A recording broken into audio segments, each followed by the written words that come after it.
the end of the 1st century AD, the soldier Tiberius Claudius Vitalis crossed the river Danube and reached the end of the world.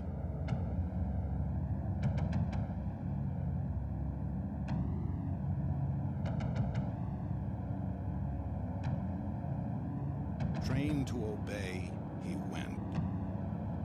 In the war to come, victory would hang upon such discipline. The greatest weapon of the greatest army the world had yet seen.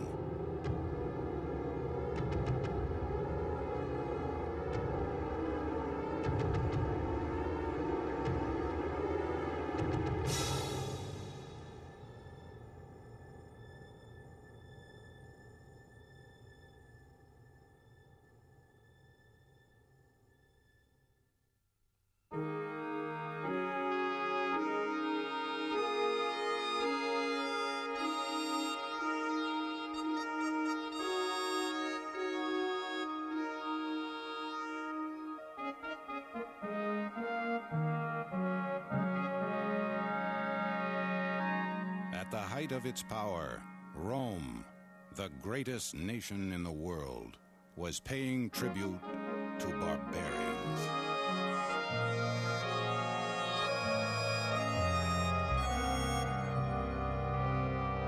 From their mountain strongholds north of the river Danube, the Dacians gnawed at the empire. 2 Roman armies tried to crush them. Both were crushed. An entire legion simply vanished.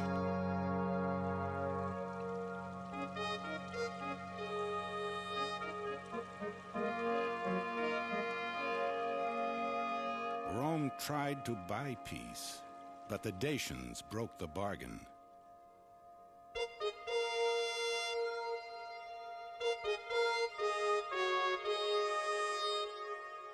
Now the new emperor Trajan took up the sword and called up his legions. 100,000 men, 1/3 of the Roman army.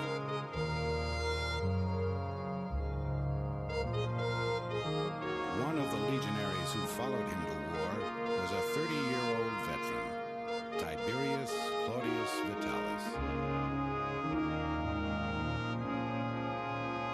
As a boy of 17 from Rome, Tiberius swore an oath to the emperor. Ever since, his home had been the army. He had already given his youth to his country. A dozen more years of service of the 25 he had promised loomed before him. When he signed on, life in the army had beguiled him with status and adventure, and regular pay. Now he was tempted by survival, of every about his term.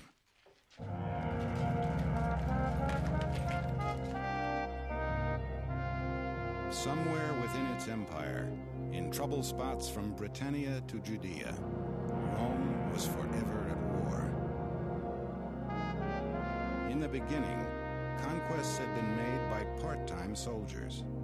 By the time of Christ, the Pax Romana, the Roman peace, rested on the swords of the legions, an army of professionals.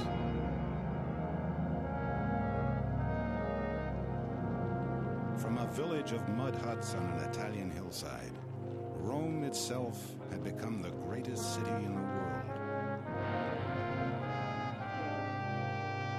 Capital of 1 million people, ruling an empire of 60 million.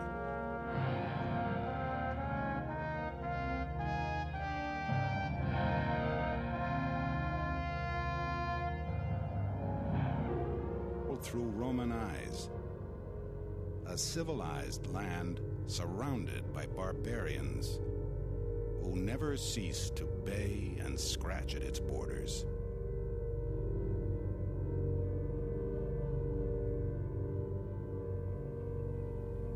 Tiberius was stationed on the frontier where the barbarians barked loudest. Legion 5 Macedonia took its name from the place it was founded. But now his troop was based below the river Danube, the border between Roman civilization and the Dacian wilderness.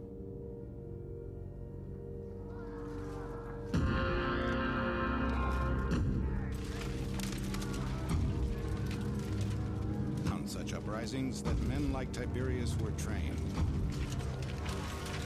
A Jew who observed legionaries in Judea discovered the key to their success. They do not wait for war to begin before handling their arms, nor do they sit idle in peacetime. But as if born ready armed, they never have a break from training. It would not be far from the truth to call their drills bloodless battle-y drills. That is why they stand so easily the strain of battle. No indiscipline dislodges them from their formation. No panic incapacitates them. No toil wears them down. So victory over men not so trained follows as a matter of course. When young Tiberius enlisted, he spent 6 months drilling twice a day. Mock battles with wicker shields and wooden swords, twice as heavy as his real weapons, and wielded just as harshly.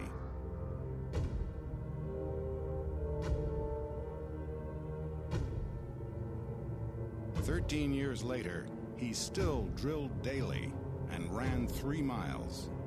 3 times a month, he slogged through a route march, a 20-mile trek in full armor and equipment, no matter what the weather.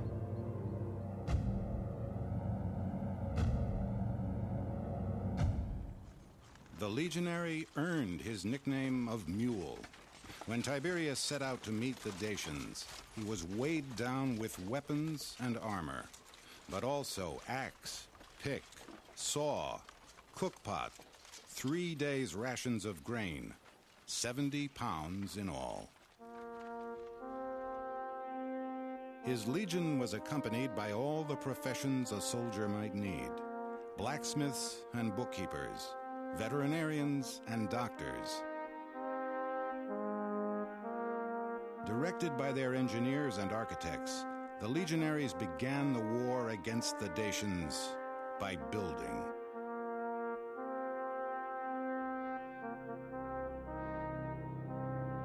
Taking up the tools of stonemasons and carpenters, they erected a chain of forts to guard their line of supply against Dacian raids. Behind these walls, men like Tiberius, city-bred, immersed themselves in the comforts of Rome.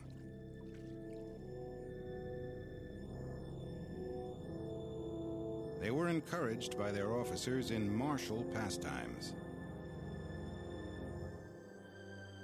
Yet they indulged the vices of all soldiers: drink and dice and other diversions.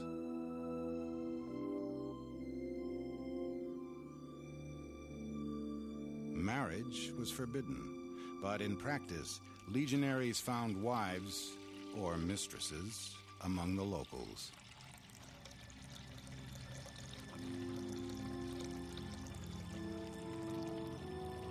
Along the road down which the men just came, letters went back, mundane and melancholy.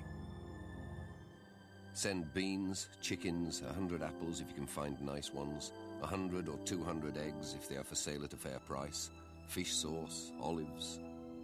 Cratius de Veldeus, his brother, an old messmate. Very many greetings. And I ask you, brother Veldeus, I am surprised that you have written nothing back to me for such a long time, whether you've heard anything from our elders. Best wishes to our sister. Solemnis to Paris.